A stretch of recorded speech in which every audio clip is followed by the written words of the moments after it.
네, 직접 이 사건을 취재한 장하얀 기자와 관련 소식을 짚어보겠습니다. 네, 장 기자. 이 지난 5달 사이에 아동학대 의심 신고가 3차례나 들어왔다. 그런데 경찰이 부모의 말만 믿고 사건을 전결시켰다. 이 부분 저는 납득이 안 되는데요. 네, 제가 취재를 해봤는데요. 네. 가장 처음에 신고가 접수된 거는 5월이었습니다. 네. 아이가 다니는 어린이집 원장님이 이제 아이 몸에서 멍을 발견하고 아동학대 의심 신고를 한 겁니다. 네. 근데 당시에 이제 경찰이랑 아동보호 전문기관이 나가서 이제 사건을 이렇게 알아보니까 네.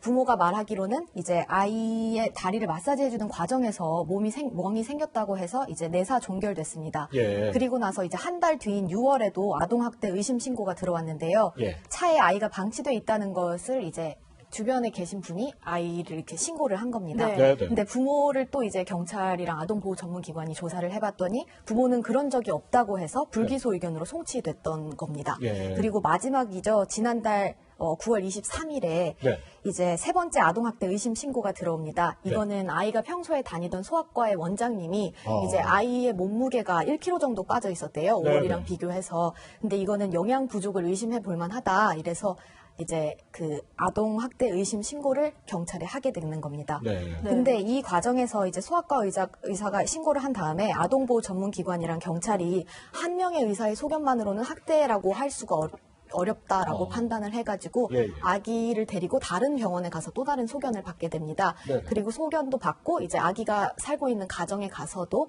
이제 아기가 부모랑 잘 지내는지 가정 환경은 어떤지 이런 것들을 종합적으로 판단했을 때 학대라고 볼 만한 그 정확한 증거가 없다는 이유로 아이를 이제 집안으로 다시 돌려보내게 된 겁니다. 네, 사실 이 아동학대 의심 신고가 계속 이렇게 여러 차례 이어지는 동안에도 아이를 입양한 이 부모의 경우에는 필요한 아동 수당 이런 것들은 또 받아갔다 이런 보도도 이어졌잖아요. 네, 맞습니다. 제가 확인을 해봤는데요. 아기는 네. 1월 10일 날 이제 법원에 입양 허가를 받게 되고 2월 3일에 입양이 됩니다. 네. 그래서 처음에 거주하던 구에서 입양 축하금 100만 원을 받고 매달 아동 수당 일반 아동들에게 모두 지급되는 아동 수당 10만 원이랑 입양 아동에게 지급되는 수당 15만 원, 25만 원씩을 받아왔습니다. 네. 근데 이 집이 이제 또 이사를 했거든요. 그래서 5월부터 새롭게 입주하게 된 구 지역구에서도 이제 최근까지도 매달 25만 원씩 수당을 받아왔던 것으로 확인이 됐습니다. 네. 네. 그리고 또 경찰이 작성한 사건 보고서에도 참 이해하기 힘든 부분이 있다면서요.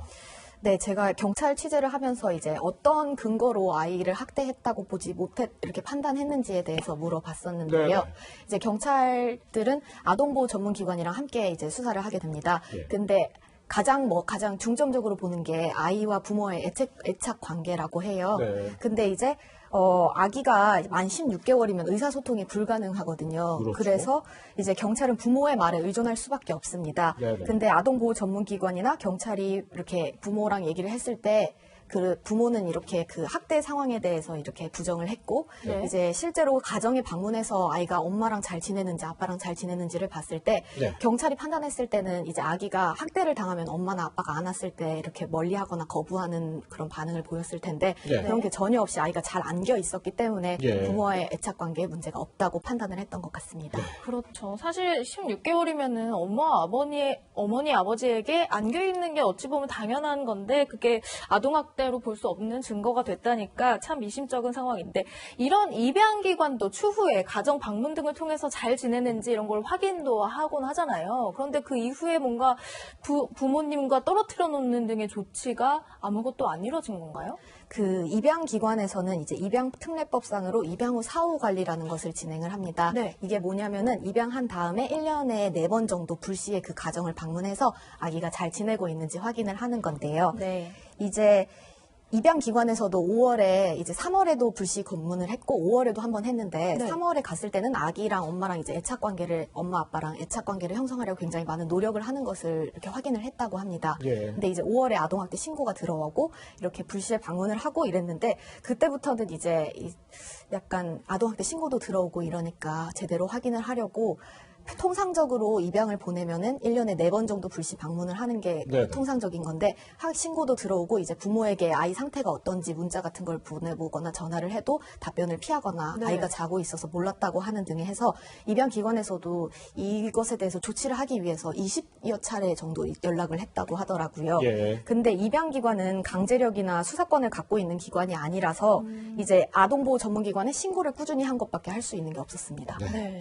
어쨌든 지금 아이가 입양된 지 8개월 만에 이런 사고가 발생한 건데 아이를 입양하는 과정에 별다른 특이점은 없었던 거예요? 일단 입양을 하기 위해서는 네. 최소 6개월에서 1년 정도 숙고 기간을 거친다고 합니다. 아, 예, 예.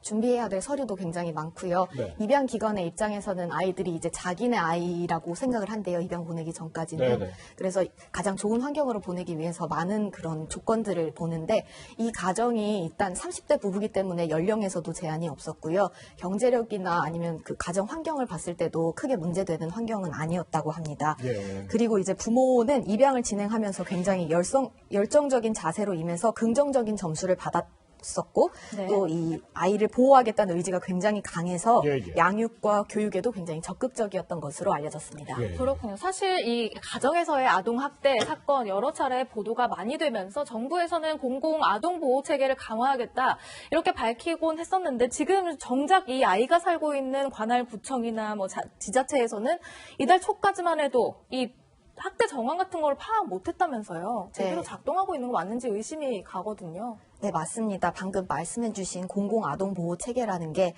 이제 아동복지법이 10월 1일부로 개정되면서 이제 나온 내용인데요. 이게 골자는 아동보호의 국가 책임을 강화하겠다는 겁니다. 네. 그래서 10월 1일 이전에는 아동학대 이런 신고가 일어나면은 아동보호 전문기관이랑 경찰이 먼저 이렇게 주체적으로 수사를 하거나 이렇게 관리를 하는데 이제 10월 1일부로는 자치구랑 경찰이 주체가 되는 겁니다.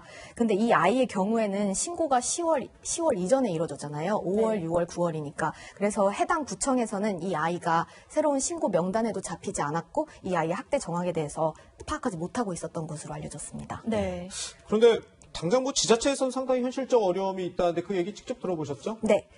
당장 관리 대상이 되는 아이들을 돌봐야 하는 지자체에서는 현실적인 어려움이 있다고 말씀을 하는데요. 제가 그 목소리를 직접 들어보시죠.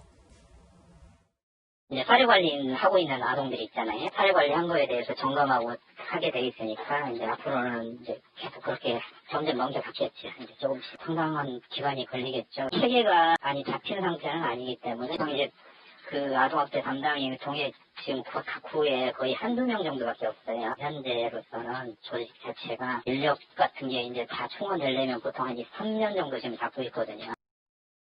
네.